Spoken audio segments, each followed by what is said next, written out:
Next is report from board members. Mr. Fox. Mr. Sayre. Yes, sir, Mr. Chairman. On Wednesday, October the 2nd, we had our county picnic and gave out awards to county employees. It was well attended and many deserving awards.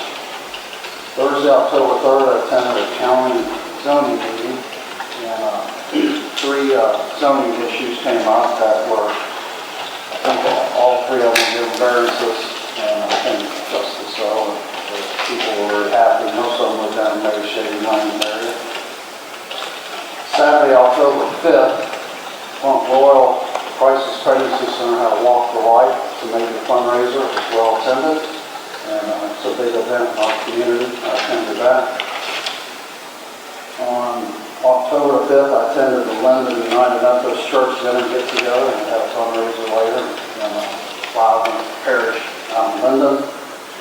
Wednesday, October 9th, attended a protest of bullying. It was out in front of the Skyline Middle School. Her son's now been transferred over to the Warren Middle School, and she'll issue her own press release and discuss her situation. Festival of Leaves was on Saturday, October 12th, and that was very well attended. I heard some people in the community say, gotten a little bit away from being family friendly with the Festival of Leaves. I tend to agree with that. Maybe get back some of those arts and crafts people that do that, have more of the family fun events that we used to do. On, I forget the day we did it, I didn't write it down, but the splash pad grand opening, wanted to mention that was 33% was funded by private donations. A lot of our organizations around Warren County are invested in our community, and the splash pad, I think, will be well accepted by the kids, children, and people in the community. There's one in Winchester that's well attended. On Monday, October 14th, was last night, I attended the Blue Mountain Property Owner Association. I attended their Property Owner Association annual meeting back in January. And last night, one of the big issues they have is the antenna. Again, that's with the property zoning department here in Warren County. And I think our department's on top of that issue. And I hope we see that through for the citizens on Blue Mountain. Then today we had a ribbon cutting on Tuesday, October 15th, Habitat for Humanity, providing decent housing for the poor. Robert was there, and it was a real good project that they have presented, and I can't say enough for Habitat for Humanity, good Christian folks. Lastly, Mr. Chairman, I have a statement to make.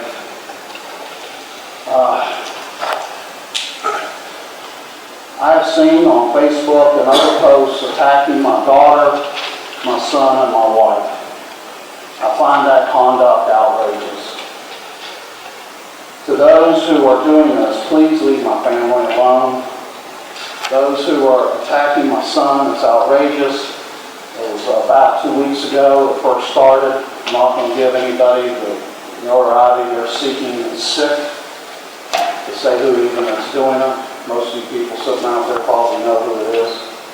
And it's false, it's outrageous. And then today there was new stuff being posted again. Just stuff that's just mind-boggling. Not even close to being near the truth. So please leave my family alone. Will you? Thank you.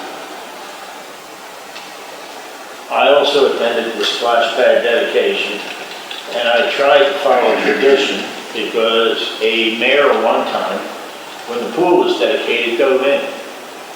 And we had our ex-mayor there, and I tried to get him to run through that splash pad, but he wouldn't do it.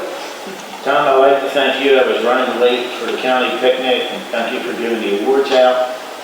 Main Street Festival of Leaves was well attended. It was a real large crowd. Now it's my turn for a statement. I am challenging the new board in January to research and implement a plan for consolidation. We should be one government for all. This would stop finger pointing. and put a lot of things at rest. There's too many falsehoods that are out there. And remember, Facebook is a publication, and what's put in Facebook could be handled legally. Ms. Gladys? I have nothing, thank you. Tony? I'm good, thanks. Mr. Stanley? Mr. Chair, members of the board, a few items in my written report I want to highlight. Development Review Committee met on September 25th. The committee discussed projects in the county, including the rezoning and conditional use permit application for 6475 Winchester Road for 324,000 square foot warehouse facility. Backroom Brewery, their events facility conditional use permit application. Private use camping permit for lots at Junewood Estates. Potential recycling facility on Winchester Road. Site plan submittal for a multi-tenant building in place of the former Capital One Bank building pad at Riverton Commons, and chapel construction has begun at Christian College. The committee also discussed town projects, including a proposed Sheet convenience store and gas station that's at the Shenandoah Hotel on Shenandoah Avenue. Potential locations for the House of Hope, an update on construction of the new hospital, Happy Creek Old Section 4, plating of the subdivision, and lastly, an update on Leafrun Parkway completion as far as work with the DEQ and close out punch list items. The committee will meet again on October 23rd. Also, Tourism Committee met on October 9th. The committee discussed several recent advertising initiatives, including the Blue Ridge Outdoors, Southern Living, Golf Styles Magazine, and sign maintenance for the Civil War Trail Program. The final wayfinding signage design has been presented to the committee.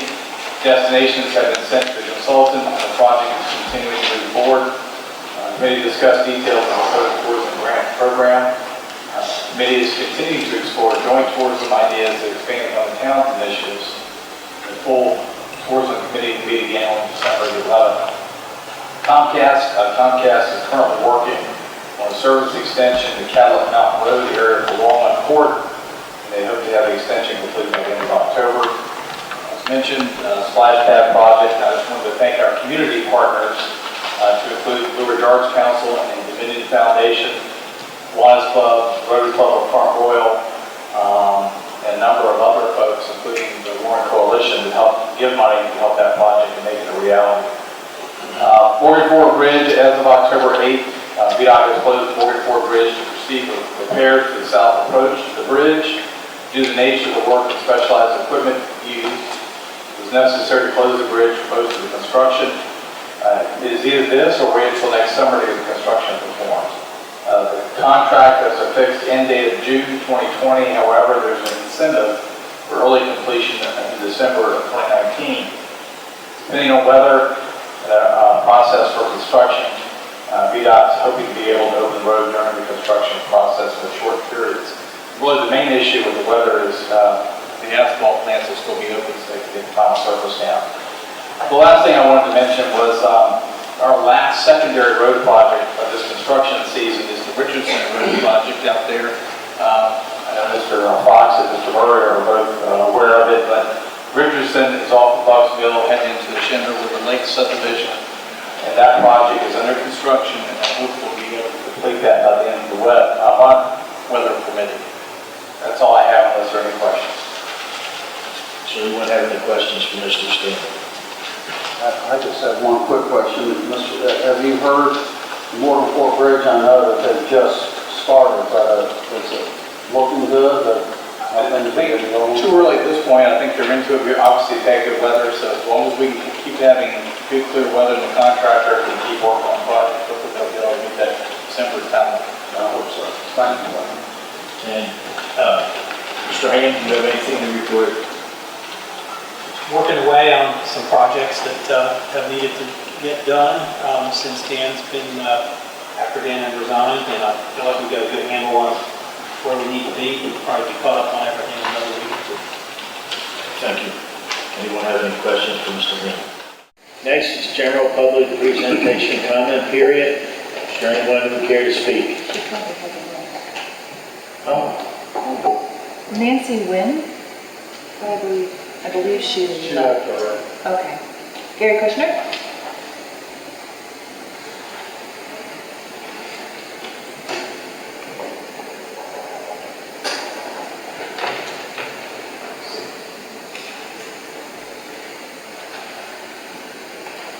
Yeah, Gary Kushner, 1106 Fetchit Road, Bentonville.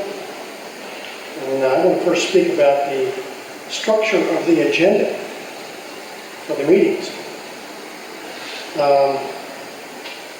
Having only 20 minutes set aside for public comments at the beginning of the agenda on non-public hearing topics, it sends the message that the board, really isn't interested in hearing from the citizens.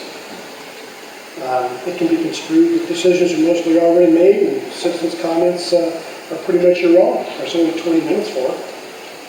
At the October 1st meeting, 11 citizens had signed up to speak, so we were allotted only 2 minutes each. That's not adequate time to provide meaningful comments on any issue. Now, at the end of each board meeting, there's this 60-minute period for general public comment. But the agenda issues have already been completed. So citizen comments about them can't possibly affect the prior decisions. So if the board is really considering wanting public engagement, communication should be encouraged, not restricted. Thus, I recommend the following changes to your agenda. First, have an unrestricted time frame available for public comments up front on non-public hearing agenda items. And second, at the end of the meeting, there should be an unlimited time for citizens to address any issue that feels important rather than the 60-minute time limit. This is supposed to be a representative government.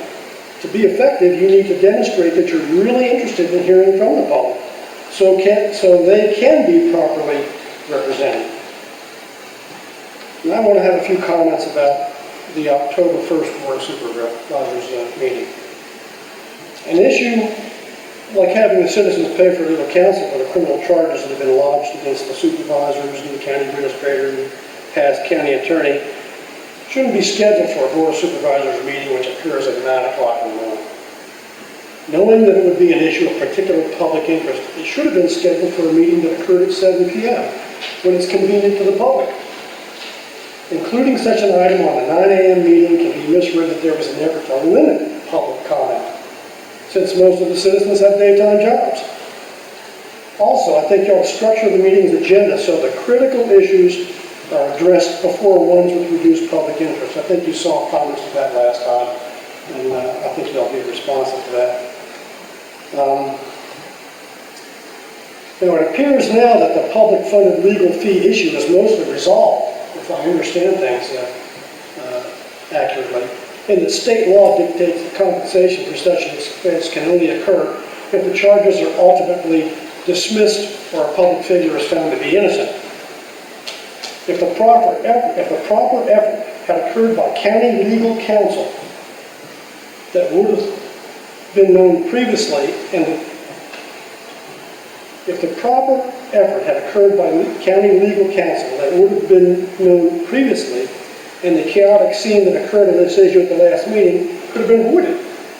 I don't know why there wasn't a due diligence to look at what the state codes were and see that that's the guidelines, and we could have avoided all that Donnybrook last week, like 2 weeks ago. So in the future, I hope that we'll have more diligence on all matters to avoid a repeat of the last meeting experience. Last, I received a mailing recently from Parks and Recreation titled Fall 2019. This is it. I assume this was mailed several times a year since it says Fall 2019. And since I didn't request it, it was just mailed to me, I also assume it was mailed to other county addresses. It's a fancy, multicolored, 25-page booklet outlining a wealth of information, but all of it is in the county's website. I find the mailing of this booklet to be redundant, and it represents an unnecessary expense, especially considering that real estate tax rates have to be raised the last 6 years in a row. There's got to be higher spending priorities than this kind of stuff. It's an example of poor judgment in the use of public funds, in my opinion. So maybe we just need to send a simple postcard advertising that go to the website, here's the website, and a wealth of information is there for you to consume. Since the county's website covers everything, maybe even a postcard isn't necessary. People understand that there's a website, let them go there and get what they need. I was just thinking that, I'd send out a postcard. Thank you very much. When you've been putting the budget together for 2021, maybe someone should scrutinize the Park and Rec submission especially close and see if there are other proposed expenditures that might be as excessive as the design, printing, and multiple mailings of unnecessary department advertisements. Thank you for your time. Could I have a question? During our regular 20 minutes, a citizen still gets 3 minutes to speak no matter what, right? Or, We've extended that courtesy. yeah, that's what I thought. We haven't shut it down in 20. We've extended the courtesy. Is there anyone else, Ms. Stein? No one else has signed up. Anyone else get here? Yeah, I'd like to Come say forward. a little bit more.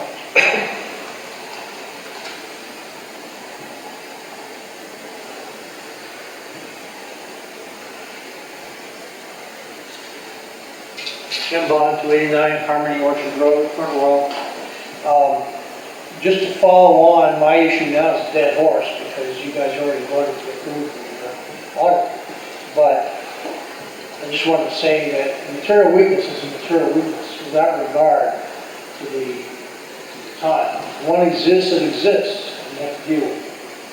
And I think that the indictments against the entire management team of the county indicates that there's a very strong possibility that there is a material weakness in your internal controls. And that it would be a conservative approach to recognize that. And finally, even though you guys have separated the EDA out pretty carefully, in the current budget, there's still $1,765,000 for EDA in the budget. And that's under community development, which, just for context, planning and zoning is $459,000, the airport's $189,000, environmental management is $37,000, VPI extension, whatever that is $120,000. But again, economic development, EDA, is $1,765,000. So it's a bit of change. So I think you got a material weakness. Thank you. That is, you know. Is there anyone else that would care to speak? Anyone else care to speak? Third and final call? We are adjourned.